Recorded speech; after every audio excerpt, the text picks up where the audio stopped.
Hai adik-adik, kembali lagi dengan Kak Rina di Online Class 101. Kali ini kita akan belajar Bahasa Indonesia untuk kelas 2 tema 7. Di subtema 2, kebersamaan di sekolah. Di pembelajaran 1 kali ini kita akan mempelajari teks bacaan ikan dan burung. Ini ada di halaman 59 sampai dengan 63. Yuk dukung terus channel Kak Rina dengan cara mensubscribe, klik loncengnya, like, dan share juga. Buat yang udah subscribe, Kak Rina ucapkan terima kasih banyak ya. Kita lihat tujuan pembelajarannya dulu yuk. Yang pertama, dengan mendengarkan dan mengamati gambar yang disajikan, adik-adik mampu memahami isi dongeng dengan jujur.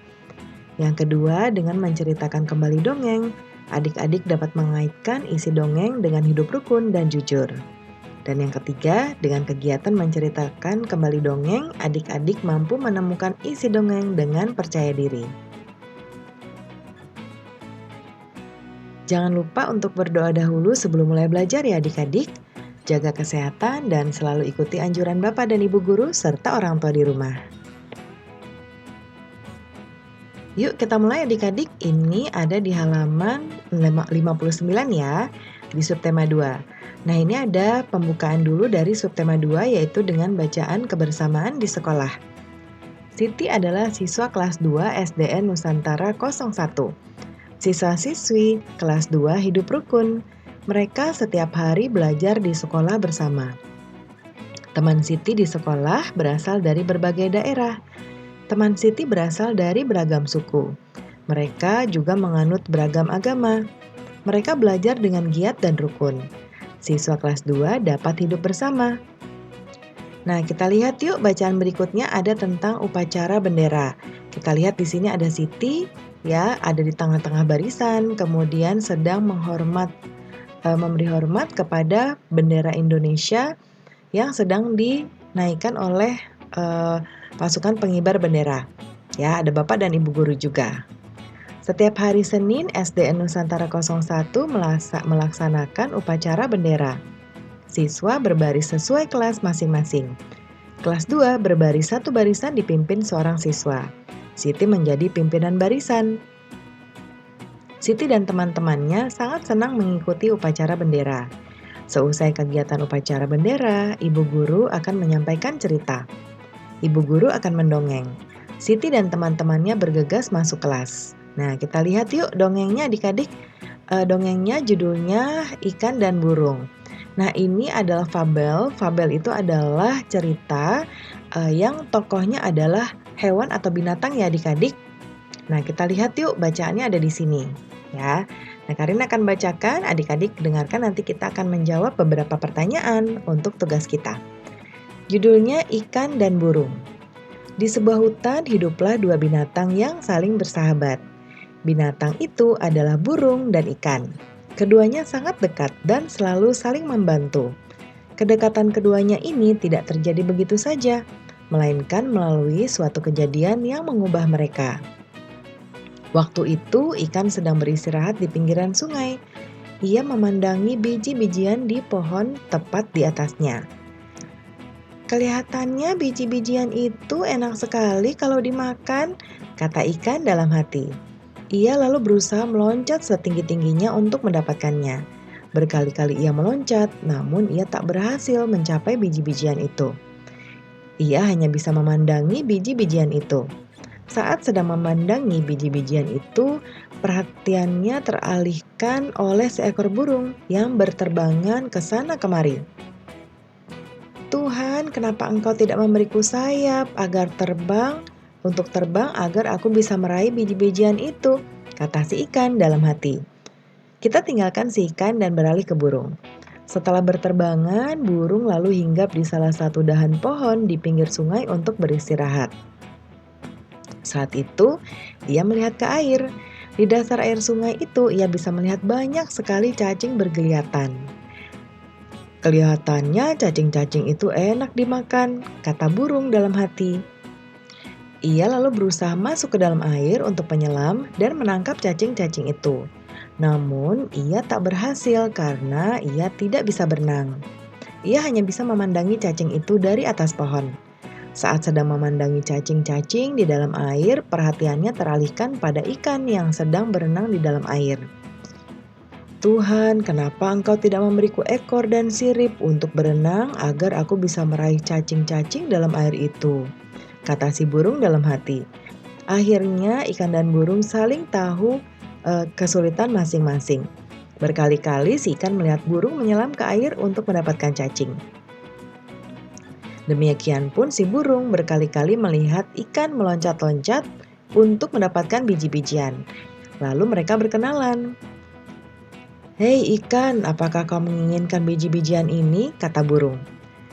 "Benar, tapi aku tidak punya sayap sepertimu, sehingga tidak bisa terbang mendapatkan biji-bijian itu," jawab si ikan. "Aku juga menginginkan cacing di dasar sungai, tetapi aku tidak punya sirip sepertimu, sehingga tidak bisa mendapatkan cacing-cacing itu," balas si burung. "Bagaimana jika kau membantuku mengambil biji-bijian itu, dan aku akan membantumu mendapatkan cacing-cacing di dasar sungai," ajak si ikan. "Wow, ide bagus, aku setuju," saut si burung. Akhirnya ikan dan burung menjadi sahabat dan saling membantu.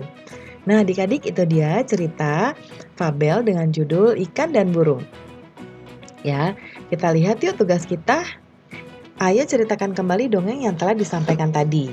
Nah, adik-adik, kemudian di sini kita diminta untuk menjawab ada 6 pertanyaan. Karina sudah tuliskan di sini soal dan jawabannya, tapi seperti biasa jawabannya harus kita cari dulu ya, supaya adik-adik bisa belajar mencari jawaban sendiri di teks bacaan. Yuk kita mulai. Karina sudah beralih ke halaman ini ya. Nomor 1, siapakah tokoh dongeng yang disampaikan tadi? Nah, tadi ya sesuai dengan judulnya, yaitu ikan dan burung. Ikan dan burung. Lalu nomor 2, di manakah tempat dari cerita tersebut? Nah, tadi kita lihat ikan itu berada di pinggiran sungai. Tentunya kalau ikan berarti dia ada di sungainya ya adik-adik, di pinggiran sungai. Kemudian tadi burung juga sedang ada di mana ya? Kita lihat. Nih, kita lihat burung hinggap di salah satu dahan pohon di pinggir sungai. Jadi keduanya sedang berada di pinggiran sungai. Ya, jawabannya di pinggiran sungai. Kemudian nomor 3, di manakah tempat hidup cacing yang akan dimakan oleh burung? Ya. Nah, jawabannya kita lihat di sini. Tadi cacing ya, kita lihat cacing. Nih, nih kelihatannya cacing-cacing itu enak untuk dimakan. Nah, di sini nih. Saat itu ia melihat ke air. Ini burung ya. Di dasar air sungai itu ia melihat banyak sekali cacing. Berarti dia ada di dasar air sungai, ya. Jadi di dasar sungai. Kemudian nomor 4, burung ingin membantu ikan dengan cara apa? Nah, kita lihat di bawah ya, tadi di bagian bawah, burung ingin membantu ikan mengambil biji-bijian, karena burung ada di pohon ya. Jadi burung akan membantu ikan dengan cara mengambil biji-bijian, dan sebaliknya, ikan ingin membantu burung dengan cara menangkap cacing di dasar sungai, ya. Nih, mendapatkan cacing di dasar sungai. Lalu terakhir nomor 6, setelah ikan dan burung berkenalan, maka mereka menjadi sahabat dan saling membantu, ya. Nah, yuk kita lihat tugas berikutnya. Ayo diskusikan tentang sikap hidup rukun di kelas. Tuliskan hasil diskusimu. Nah, sikap hidup rukun di kelas. Kita lihat yuk. Nah, sikap kita adik-adik kepada teman di kelas yaitu harus saling menghargai dan menghormati ya. Seperti tadi di cerita awal subtema 2 ini, yaitu Siti dan teman-temannya sangat beragam, ya, berbeda agama, kemudian warna kulit, rambut, kemudian kesukaan makanan dan lain sebagainya. Ya, jadi kita harus saling menghargai dan menghormati satu sama lainnya ketika ada seorang teman yang berbeda pendapat juga. Ya, ataupun hobi tadi agama, kemudian warna kulit dan lain sebagainya. Kenapa? Supaya tercipta hidup rukun di kelas, ya. Kemudian berikutnya, tuliskan contoh sikap hidup rukun di kelas. Nah, Karina buatkan contoh 6.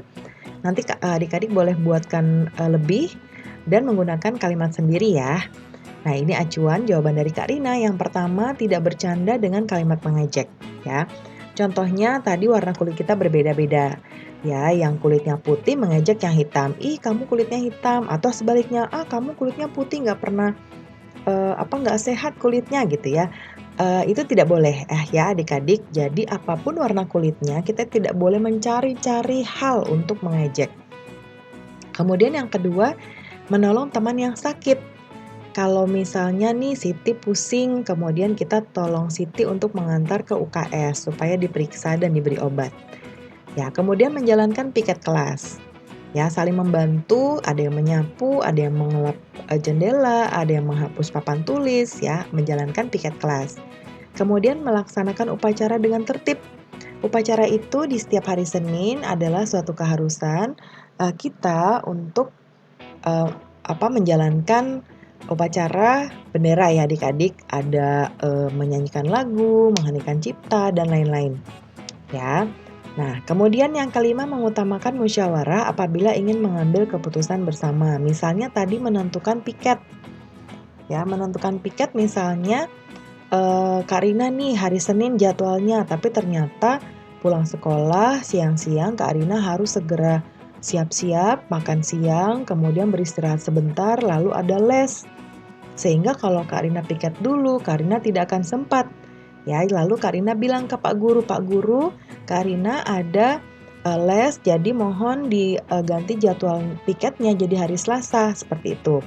Ya, dan kemudian akhirnya dengan musyawarah ada yang bisa menggantikan Kak Rina di hari Senin. Nah, itu namanya musyawarah. Kemudian yang keenam, tidak memilih teman. Ya, berteman itu dengan semuanya. Mau rambutnya keriting, lurus, panjang, pendek, kulitnya hitam, putih, agamanya semua apapun, kita harus berteman, tidak melihat perbedaan, ya. Nah, pembelajaran kita untuk kali ini sampai di sini ya adik-adik. Terima kasih sudah menonton sampai akhir. Mohon dimaafkan apabila ada kesalahan dalam perkataan maupun dalam materi yang diberikan. Jangan lupa di-subscribe, klik loncengnya, like, dan share juga. Ditunggu video berikutnya ya adik-adik. Dadah!